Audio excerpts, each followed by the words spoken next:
I don't know about you, but I am tired of spending more and getting less. This is Truth to Ponder with Bob Bierman. So over the weekend, I'm reading this story about a child, a student in a school in the great state of Mississippi.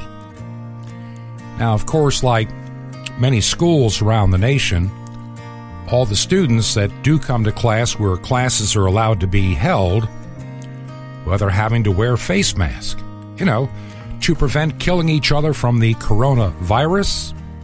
The virus that students in other parts of the world don't seem to be spreading in their schools, but only in America, I guess, will it spread. Well, on her face mask, she had, for her own comfort and something that was made for her, maybe purchased for, I don't know, it said, "I love Jesus" on her face mask. And of course, the school officials in Mississippi became deeply concerned and told her she had to take it off and replace it with a different face mask, because she couldn't dare have something that says, "I love Jesus" on her face mask. It'd be breaking some kind of federal law or state law or some law, and it may cause some student to go into a panic attack if they were to see her face mask saying, "I love Jesus." Now, I asked the question, if another student happened to have on their face mask, "I love Mohammed," would the school had done the same thing? I can guess that they probably would not have, knowing the kind of backlash it would bring. But see, suppressing the expression of a Christian is becoming commonplace even in Mississippi, a conservative state. And what it really comes down to is one of the greatest dangers facing the United States today. It's definitely not the coronavirus. We'll be talking about that today, tomorrow, and probably some of the strange things that are coming out this week. The more I read, the more I shake my head in disbelief how this virus got used. But let's get back to our student here. Thankfully, a group has stepped up and they're suing the school. I mean, why should she be singled out and others are not? The schools today have become woke cesspools of ignorance, stupidity, and wokeism. It is a clear and present danger to a free people. The public school system needs to be abandoned by all Christians immediately. You are sent, look, as a Christian, I'm going to give you this right now. Would you knowingly send your children into, the First Church of Satan in downtown Los Angeles to get their education? Of course you wouldn't. But you're essentially doing the same thing in today's American public schools. It used to be 20, 25 years ago. It was only schools in places like, New York City or San Francisco or Washington, D.C., some big city. And then, hometown America in Emporium, Pennsylvania or something like that. You never worried about it. You never worried about it in Palmyra, New York. You didn't think about it in Yazoo City, Mississippi. You never worried about it in Fort Payne, Alabama. But guess what? You have to today. Those that have wanted to decimate and take over the Western world have always used the same playbook. All despots, all dictators, all of them, everyone has used the same playbook for literally hundreds of years. Hitler understood it. Mao Zedong understood it. Stalin understood it. They all did. Capture the youth. Control the schools. put a wedge between parents and their children, make the student dependent upon the state. I can remember when I went to both a parochial school as a young child, then even high school. These kind of, problems that we see today did not exist 50 years ago when I went to public school. Some of the teachers that I had, I knew from church, of all places. My English teacher was the wife of a very prominent Presbyterian pastor in our town. We never worried about being overly concerned about somebody praying before an event, publicly, on a stage, like at a high school graduation or a football game. Those kind of things in a school in a small town in upstate New York were considered normal. Have been that way for years before, literally since the days of our founding fathers of this nation. Nobody got bent out of shape and all worried about somebody giving an invocation or a blessing. We never worried about gun violence either. I want you to imagine today, any school in the United States, I don't care if it's a big city, small town, middle of nowhere, doesn't make any never mind to me. Hunting season, small town, upstate New York. What do you find in the back of all these pickup trucks in the school parking lot where students parked? Rifles. What did many students have strapped to their leg? A Bowie knife. We thought nothing of it. Because, see, nobody would even think of pulling a weapon on somebody in small-town America. If anything, we admired their firearms because we probably had some ourselves. But today we have become hypersensitive and all afraid of our shadows.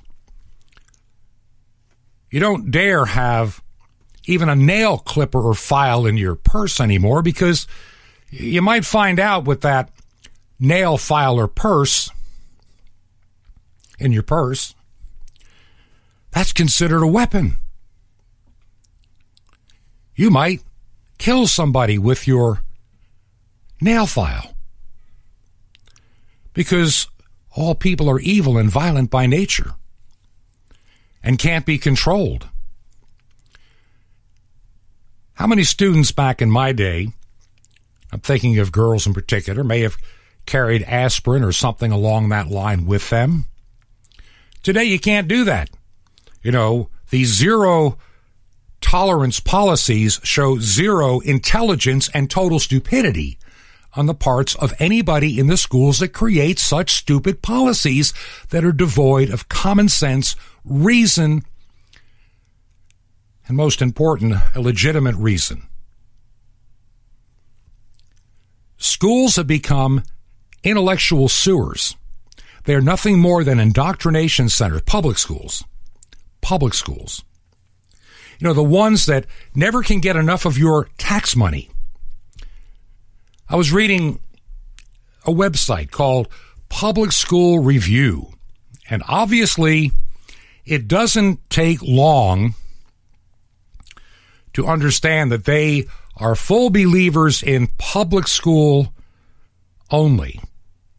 They don't like charter schools. They don't like private schools. They hate vouchers because that's competition. You know, one of the things to show you how stupid they are, these are educators, some of the dumbest people on the face of God's earth. Stupid people are educators today. People that should not be allowed to teach are teaching our children today. They make these absurd statements. One of the greatest dangers of a school voucher program, it means less money for public education. Okay, I'll buy that to a point. But you're also not having to educate that student in your classroom anymore. You're not having to cover the cost of that student. So, if you once had a class of 20 students, and, the average in the United States from the poorest to the wealthiest, we're about $16,000, $17,000 per student per year in elementary school. In other words, taxpayers are paying $17,000 for little Johnny to go to the fourth grade a year. $17,000 a year. In some places, like where we live in Florida, more like $24,000 a year per student is being expended to teach them how not to read, how not to reason, how not to think, and not know American history. But they know the word climate change. They can actually pronounce climate change. They can pronounce systemic racism. Those things they're learning. So if you have a school, let's say you have a class of 20 students, and you're getting, let's just round it out to some oddball number, okay, $20,000 per student. Do the math. That little class is costing $400,000 a year to teach fourth graders. $400,000 a year to teach fourth graders. Let me remind you of that again. Schools in many places are spending $400,000 a year for a classroom of 20 students. What are we getting for $400,000? And they get mad because, see, if somebody gets a voucher and now 5 students are gone, well, now they're only getting $300,000 to teach the remaining 15. And the charter schools, well, they don't get all the benefit of all that tuition, to be quite honest. They only get part of the benefit if you actually do the math. This article was too intellectually dishonest to mention that. Did a little checking. The schools want 100% of your child's life, and they want your money to do the deed to damage them for you. I am up to my eyeballs in the wokeism of today's public education. They are teaching our children things that are not true. You look at, even of all things, a Lutheran school in New York City. Obviously, it's not a Missouri Synod school. They're trying to get rid of the term mom and dad. That's a terrible term. Can't have it. What do they want? Parental unit? Those people that feed me? What do they want? Our children are being brainwashed and indoctrinated just like Hitler did to the youth of Germany, just like Mao Zedong did to the youth of China. To the point that after a generation, the children were so intellectually hampered and damaged and ruined, psychological damage, that they were willing in China to engage in the Cultural Revolution, tearing down statues. Sound familiar? Burning things down. Sound familiar? Killing people, old people. They wanted to break all ties with the past and move to the glorious future being promised by our leaders in our schools. Welcome to the America of today. We have finally arrived. We have finally arrived at that point where they have succeeded in dumbing down our children. And the work that many Christian parents have to do to overcome the damage, the work the church is failing to do to overcome the damage. And I'm going to get onto that one in just a moment. Public education public education today is designed to rip any values you're trying to instill in your students, in your children. They want to rip it out of their hearts and their minds. And they want to fill it with something else. You may want to teach your children to worship God. They're trying to get your children to worship the planet. I'm going to repeat that in case you missed it. The schools today are working to have your children no longer worship the Creator, God. They want your child to worship the creation, the earth. Thus, the greatest crisis of all is climate change. Used to be global warming until it stopped warming. Now it's climate change. One fraud after another, and we're still buying the lie. That shows the stupidity of most Americans today. They don't do any research. It was once we're going to freeze to death, then it became global warming, and when none of the predictions, zero predictions have come true. By now, the polar ice cap should have been gone for about 10 years. They're still there. By now, my home in Florida should be underwater. My home is still there. By now, my Georgia mountain home should be barren wasteland because of the sun or something now. And, no trees and dried up streams. Every major prediction made in the last 40 years that should have occurred by now has never come to pass. But we keep listening to these people spouting this garbage, and our kids are believing it. I sometimes wonder, do our politicians really believe this garbage? Does John Kerry really believe that the greatest crisis facing the world today is climate change caused by people as he sails around in his yachts and sailboats with motors and his private aircraft, his multi-million, dollar mansions? Al Gore's footprint on his home equals about 20 of his neighbors' homes.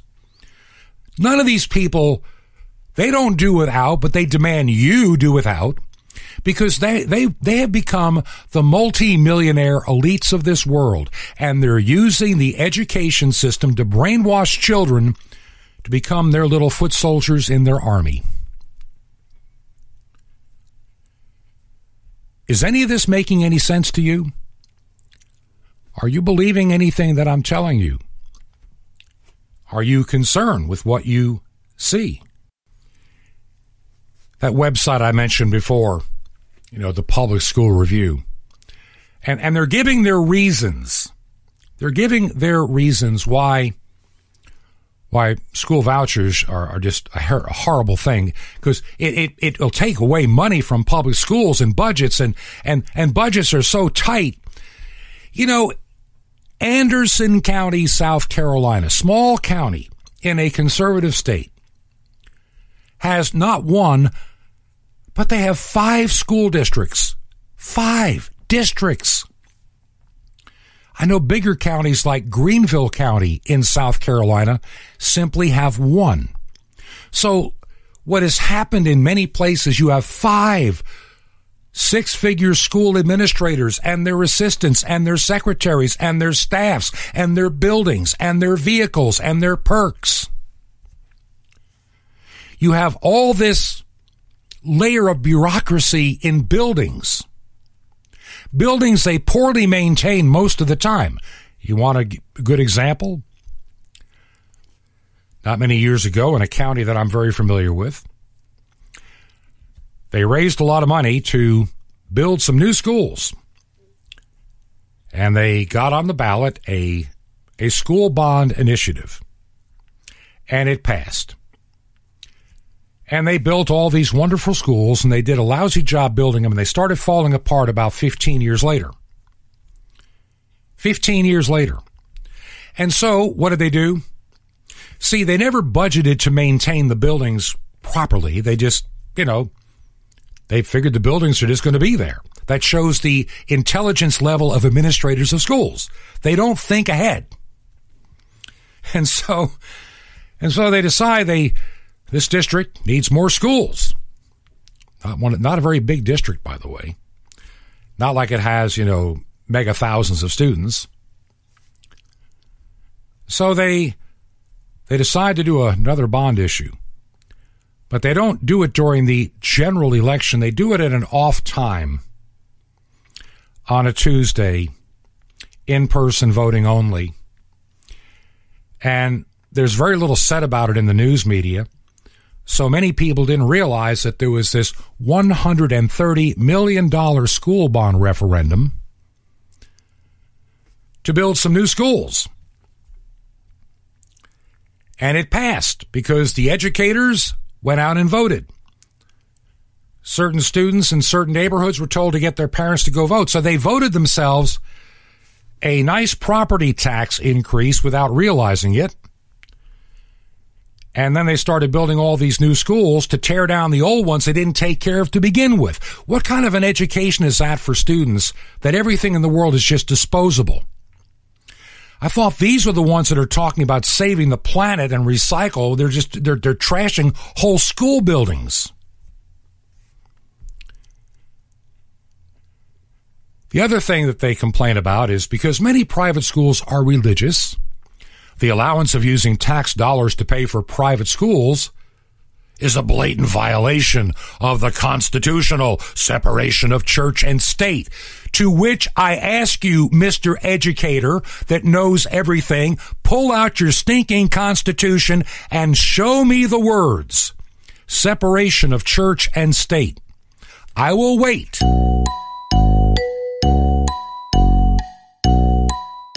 Have you found it yet, the word separation of church and state that you so vigilantly always cram down our throats? You haven't found it yet? Come on. You guys are the educators. You should know this stuff by heart. Separation of church and state. Where is it in the Constitution? Well, obviously you couldn't find it because it's simply not there. The closest you'll ever find to that in the early founding of this nation is something written by President Jefferson long after the Constitution was adopted, talking about a wall of separation between the church and the state. But in this regard, he was telling the Danbury Baptist that the government's never going to interfere with how you practice your faith. A 1962, if I recall, court decision changed all that with a horrible ruling based on improper information by Madalyn Murray O'Hair, and began to interpret in ways that we had never, ever expressed it since the beginning of our nation. Roosevelt led the nation in prayer on the radio on D-Day in 1944. George Washington, other presidents have called for a national day of prayer. Over 100 and some odd years ago, we set aside money for a national cathedral. One of the first expenditures ever made by the United States Congress was to buy Bibles for students for their education. This idea in modern times of we must stamp out Christianity at all cost is something relatively new. Can't have those invocations anymore. Can't sing about Jesus at his birth at Christmas. We can have Santa Claus and Easter bunnies, which are based on pagan, well, at least the Easter bunny, pagan stuff. But no. I can remember, I wonder if today, at the high school I attended way back 50 plus years ago, where we sang Vivaldi's Gloria, the entire piece, or Handel's Messiah. I guess we can't do that anymore because it is probably, it's a violation of that separation of church and state in the Constitution that doesn't exist. Never has existed. but you've been beaten over the head with it for the last 50 years or more. The leftist, the Satanist have taken over your school. That public school that you send your children to is now in the hands of those that hate God, worship the earth, and promote transgenderism among 10-year-olds. This is Truth to Ponder with Bob Bierman. Fear of the fish. Shalom Alechem. This is the nice Jewish boy, Jonathan Kahn, your Jewish connection, bringing you the riches of your Jewish roots in Jesus. Now get your pen out as fast as you can so you don't miss out on receiving a special free gift you're going to get and love in a moment. Now, the prophet Jonah was called to preach judgment to the city of Nineveh. First, he ran away from the call. You know the story. Now, Nineveh was one of the chief cities of the Assyrians, and the Assyrians were some of the fiercest, most savage, inhumane peoples of the ancient world. It'd be like preaching judgment to Moscow under Joseph Stalin. So why wasn't Jonah afraid? Why wasn't Jonah afraid of the rejection or of imprisonment or of hatred and persecution and physical harm or death? Why wasn't Jonah afraid of the Assyrians? A real simple reason. He was more afraid of the fish. See, every time he started to fear people, all he had to do was think of that fish, looking at him, shaking its fin and saying, hey, it's lunchtime, Jonah. See, after 3 days in the stomach of a fish, you don't look forward to going back. The fish represented God. And at first, Jonah was more afraid of people than God. But now, after the fish, he was more afraid of God than people. And so with you, if you're a child of God and you're afraid of people and what people think of you and whether they're going to accept or reject you, and what you're saying is you don't fear God or care what he thinks. You see, Jonah could only fear the Assyrians if he didn't fear God. And you can only fear people if you don't fear God. But if you fear God most of all, and God is for you, then it's impossible to fear anything or anyone else. Because greater is he that is in you than he who is in the world. Do you fear God? Then stop fearing man. Therefore, go and preach the gospel to all men. Fear no man, only God.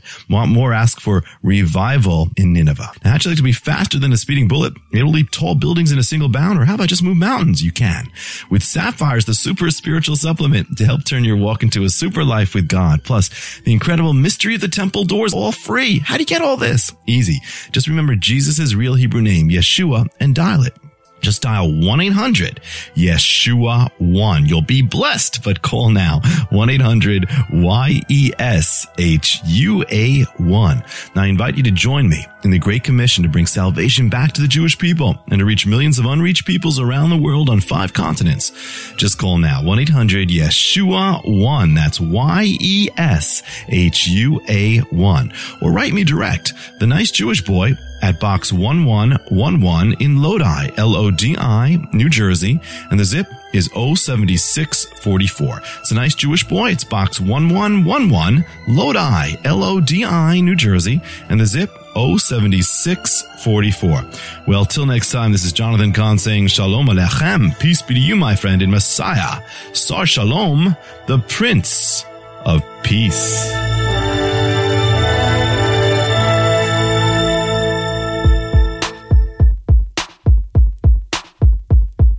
This is Truth to Ponder with Bob Bierman. And I want to welcome you back to the Monday edition of Truth to Ponder. I'm your host, Bob Bierman. I'm so glad that you're with us. Before I get back to a few of the things that are on my mind today, I just want to thank those of you that support this program, listen to the program. Many listen on a daily basis. And I'm honored because, it takes a lot of effort. I mean, it really does, to find the time to listen to a program like this, whether on shortwave or as a podcast. And I'm amazed. Every week or so, I look at some of the numbers that we get in terms of the podcast delivery. I can get some of the feedback.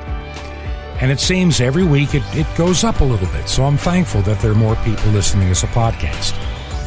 And I'm also thankful for the mail that I get from so many of you that listen via radio. It means the world to me.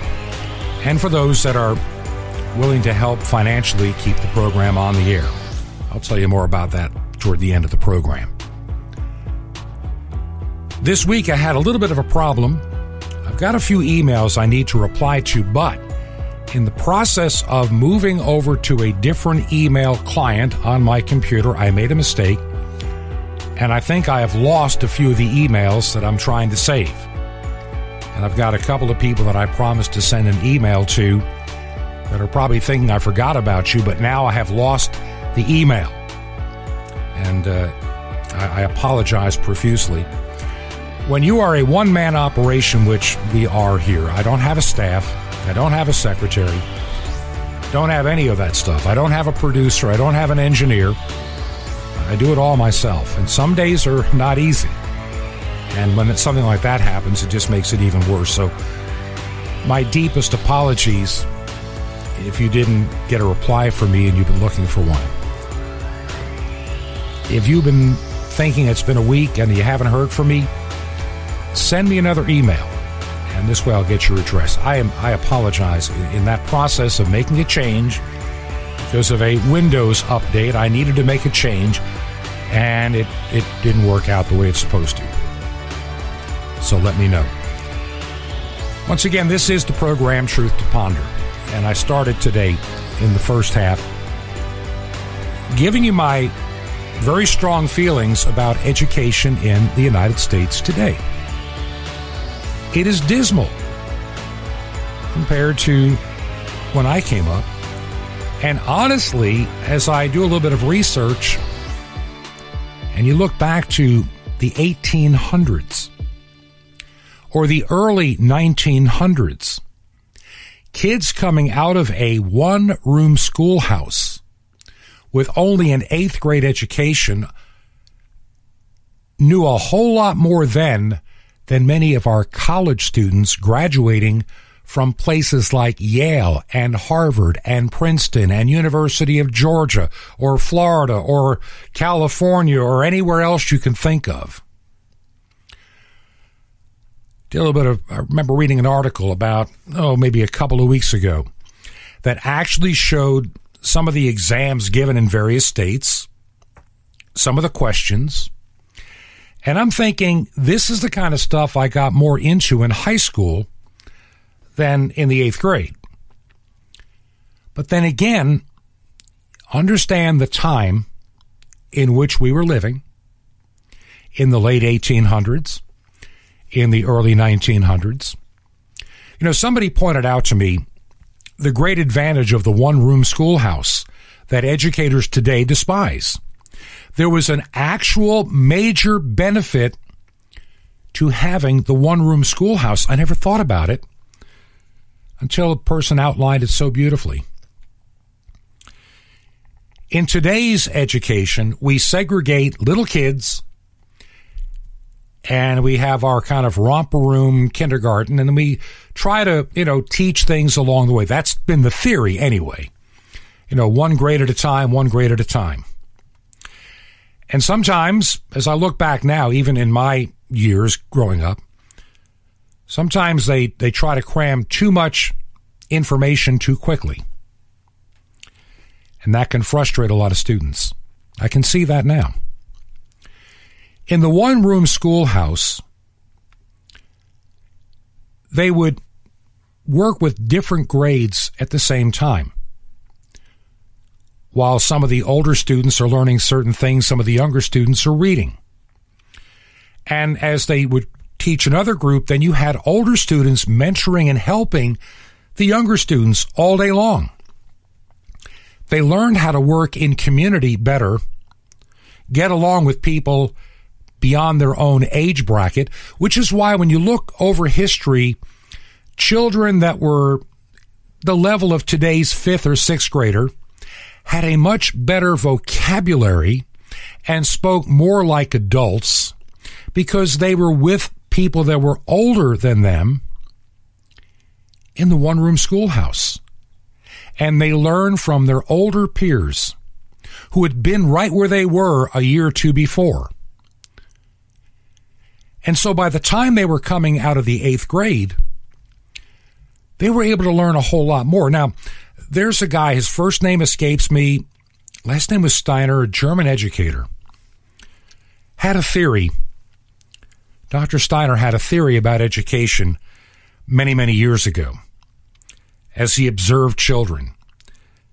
And I was a little skeptical of the way that process would work initially, but I became a believer quickly. back in the early 2000s when I was the pastor of a church in Florida. We had just acquired this former Methodist church building, and we were renovating it and getting it all ready to go. And I was approached by a group. We had an educational wing with several classrooms, bathrooms, and the church had a big kitchen at the other end of it, not far away. And I was approached by a group that had what's called a Waldorf school.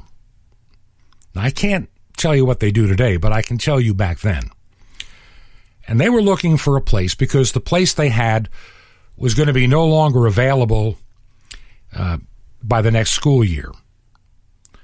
And they wanted to get moved by that coming summer. We just had gotten in the building around the first of the year. And so after I thought it over and talked to the church council, we decided it was a good idea. And I let them move in. And they helped with some of the bills. It was wonderful to have them there. And at first I was a little bit concerned because I'm thinking, okay, you got all these young kids, and it seems like a lot of playtime. You know, where's the educational component? They explained to me that you have to let a child grow into the ability of learning and to develop their natural ability to want to learn. And so I watched over a period of, I think, almost 2.5 years, almost 3 years. They start out seeming so far behind their public school counterparts. By the time they're hitting the 3rd and 4th grade, they are so far ahead of their public school counterparts, even many homeschooled and Christian school kids' counterparts. Why? Because they had learned the secret of getting a child to have the curiosity to want to learn. These children were polite, never belligerent, intelligent, could carry on a conversation, well-mannered, well-versed, and they had common sense and the ability of intellectual reasoning. In today's school world, a free thinker, a person that has the ability of critical thinking, is crushed. Because the schools of today do not want independent thinking. They want group think and group speak. You must be a part of a group. And if you happen to be white, you must renounce your white privilege because you are just full of hate and rage and systemic racism. You know, I go back in my younger years to the 1960s the way I was raised. I was not raised to be prejudiced or hateful to any other human being. I learned early on and adopted as my personal life creed the words of Martin Luther King when he said, to be judged on the content of your character, not the color of your skin. I've treated people that way all my life.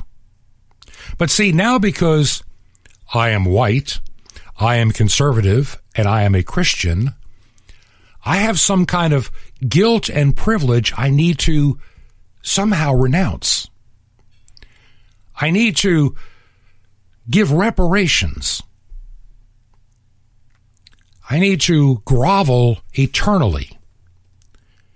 And I'm going, what in the world are you talking about? Number one, my family wasn't here back in those days of the 1800s.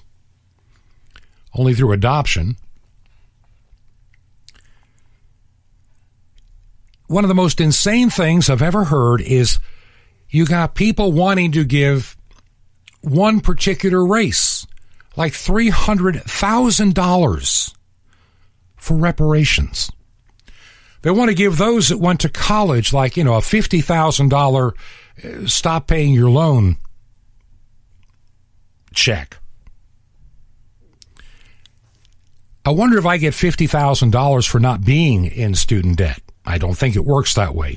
I think those that paid theirs off, hey, too bad. I never had student debt. I worked.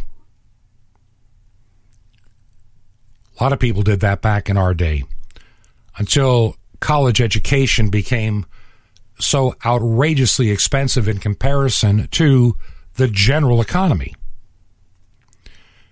You know, once government got their hands, anytime government gets their hands on anything, they have a tendency to destroy it.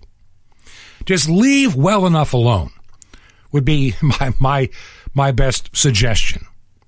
Every time government messes with anything, they wreck it, they ruin it, they politicize it, and they create their own set of winners and losers to control the ballot box.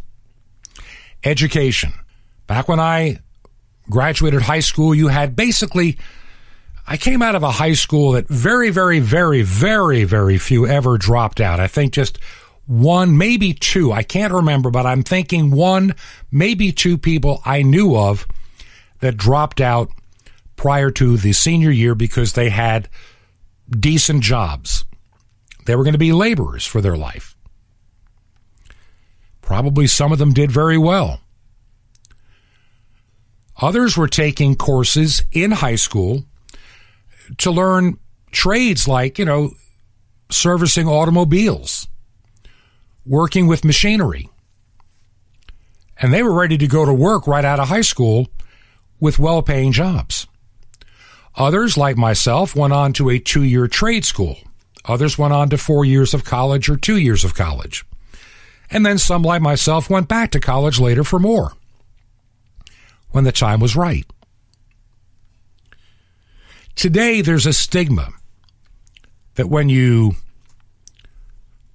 graduate high school, if you're going to amount to anything, you must go to college. You must go to college to be considered among the well-bred and elite. And I'm finding so many college graduates dumber than stumps. They have no common sense. They are so into wokeism. That's what I call it. It's a disease of wokeism. They go to these schools, they go outrageously into debt that will take them decades to pay off, to have their brains sucked out and trashed and replaced with nonsense. They're willingly paying to be indoctrinated where they can't function anymore like a normal human being should. They believe every woke thing coming down the pathway. And they become climate change justice warriors, systemic racism, all the buzzwords of the day that politicians just literally throw up at you.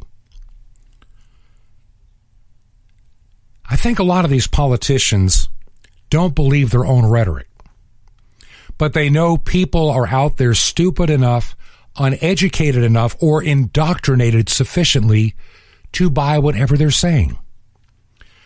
I said in the first half of the program, I don't believe for 10 seconds that John Kerry truly believes that the earth is in a major crisis.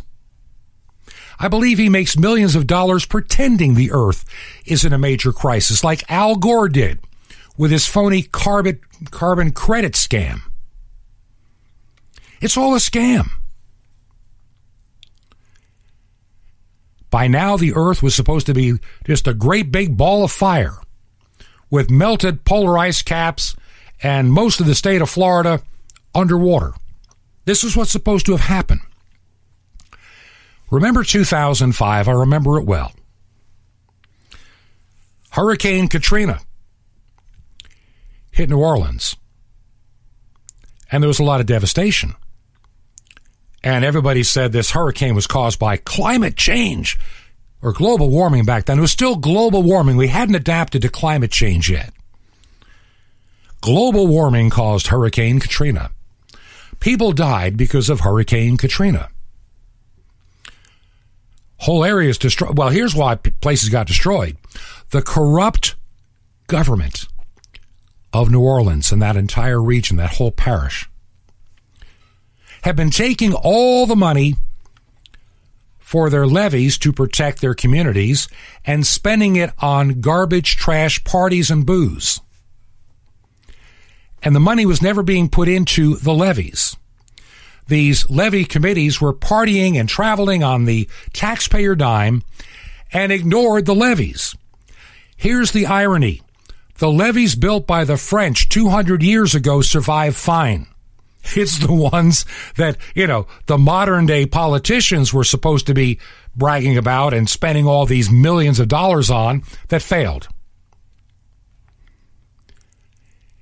It was nothing but government incompetence for what happened every step of the way in New Orleans. From not being told to evacuate, from not being able to go to certain places, and their mayor heading off to another city to get away from the storm. It was a total government screw-up of the highest magnitude in New Orleans that the federal government had to bail out. So now the pundits get on CNN and the New York Times, the Washington Compost, whatever. Because of global warming, hurricane intensity is going to magnify and increase. Expect 5 to 10 Katrinas every year will slam the United States and kill people and cause billions of dollars in untold damage. You can look up the stories. They're still there. Hurricane Katrina is just the beginning of the man-made global warming hurricanes. The monster storms that'll devastate and slam the United States to bits. The fear. So vote John Kerry or vote somebody else. It was like it's all George Bush's fault. Now, he's far from my favorite president, but he didn't cause the hurricanes. So after all these pundits on CNN or MSNBC or the New York Times, after everybody talked about global warming and hurricanes, what happened? Do you remember? Basically a 10-year hiatus of any hurricane hitting the United States, and there were no superstorms. None. The superstorm Sandy was just, a big nor'easter. We've had many of those, just where it hits. All the predictions of the global warming crowd, now climate change, formerly global freezing, I've heard this, and I want to remind you of this, and I tell this to everybody that makes a comment, about the end of the world coming because of the climate or the weather, whatever. All these politicians say, we only have 10 years left. It was 12 years 2 years ago, so I'm going to figure that it's 10 years. We have 10 years left before it's too late. 10 years. I've been hearing we have 10 years left for 51 years. 51 years ago, next month, I think it is the 51st anniversary of Earth Day. We had 10 years left, or the planet would freeze over. Miami would be buried under snow in January because of man-made global freezing. The Cuyahoga River's on fire, and it'll be a dead, river for the next 10,000 years. I remember that. 10,000 years, it'll be a dead, dying, decayed river. Well, they stopped throwing in the benzene and chemicals. Looks pretty decent these days. I happened to see it not that many years ago. It's restored itself just fine. It didn't take 10,000 years. Didn't even take 50 years. Didn't take 25 years. The Earth is a living planet, a tribute to a living God. And that is what the leftist, the Satanist, and the communist cannot tolerate. That they are not the top of the food chain. They are not the be-all and end-all of everything on this planet. There is a God. The schools hate him. The public schools hate him.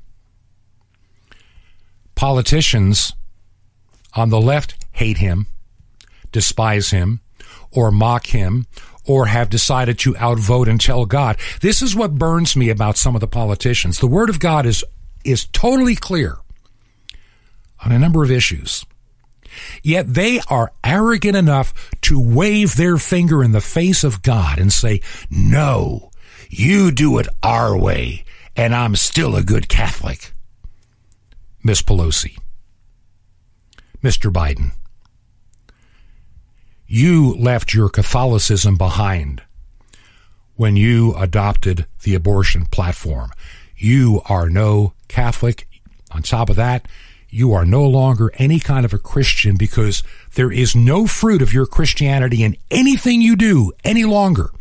In your policies, in your speeches, you get on television and you lie and lie and lie and lie again.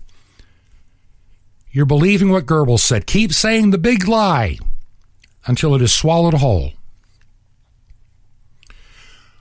Our government has been infiltrated by Satanists, literally. Our schools are now run by the extreme left of the world.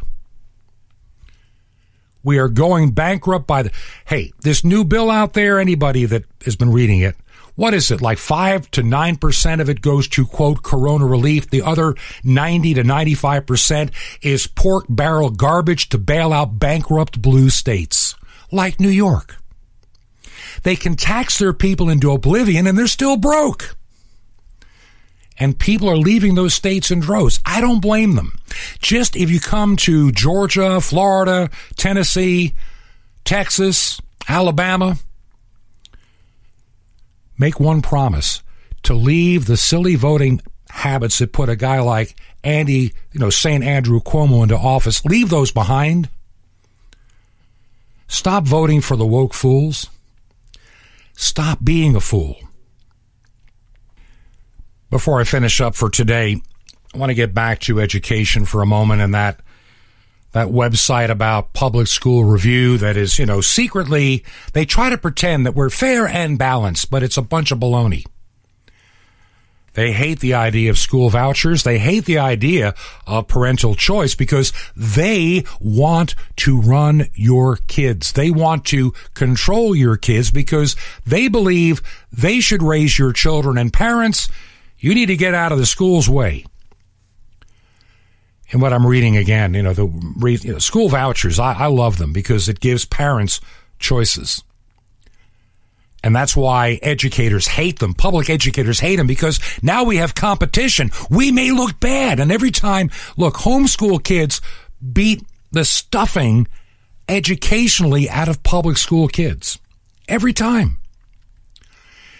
They talk about vouchers do not benefit all students because, private schools can still, pick and choose which students attend. They can't discriminate. Well, that's true. If you got somebody that doesn't want to pay attention in class, wants to be a class clown, wants to disrupt the class, they get thrown out. Public schools don't know how to do that. Public schools keep pushing down to the lowest common denominator for everybody in the school. In other words, we destroy the system to go to the lowest common denominator of disruptive students. We have inner city schools where the hoods and the hoodlums and the gangs run the place. They need to throw the kids out. But they don't do it. So maybe we need to have some, quote, discrimination against students, send them home to their parents and say, don't send them back until they're willing to behave. This would never have been put up with 100 years ago. With more schools vying for tuition money, the quality of private schooling may suffer. No, it doesn't. I know some, shall we say, starving private schools working on a shoestring budget where the children are far better educated, have greater social skills, intelligence, and communication ability. Money doesn't buy an education. The desire to learn does. And then it says school vouchers skim the best students away from public education. Sure it does, because your public school stinks. It's a sewer. Parents want to get their kids out of that public school sewer that you refuse to fix. You want the students, you want the money, you want the control. Sorry, you can't have it. They say some of the arguments that favor they're opposing school choice because they think they can do it better if you just let us do it our way and give us more money.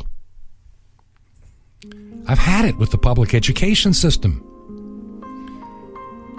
They've done more damage to this nation.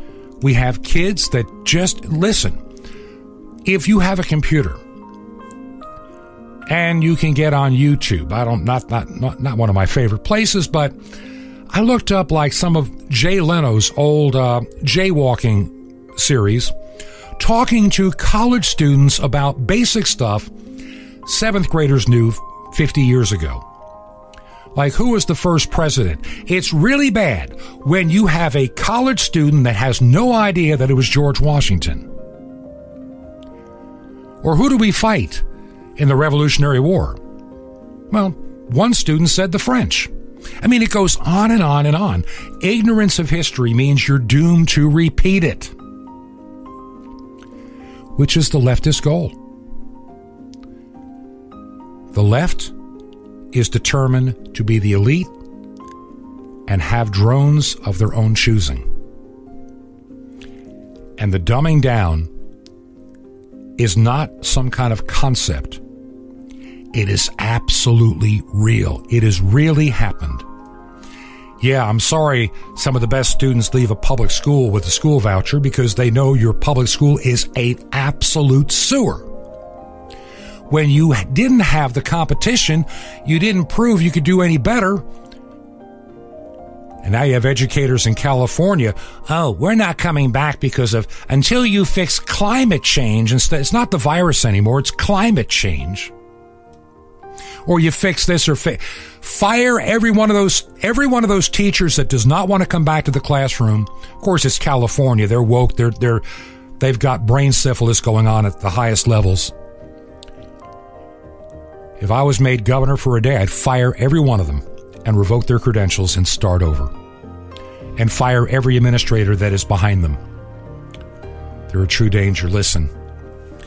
Today's been my rant and rave day. Maybe tomorrow I'll do some more. Maybe I'll change my mind and do something else. Let me know you listen.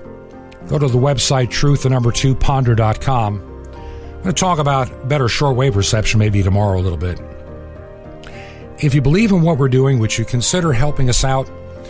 Our mailing address in Georgia is 21 Berkshire Lane, Berkshire, 21 Berkshire Lane, number 263. Number 263. And we can be found in the big city of Sky Valley, Georgia. Sky Valley, Georgia. And the zip code is 30537. I'll share some more thoughts tomorrow, and I hope you'll be with me. This has been Truth to Ponder with Bob Bierman. To find out more, visit our website, truth2ponder.com. That's truth2ponder.com.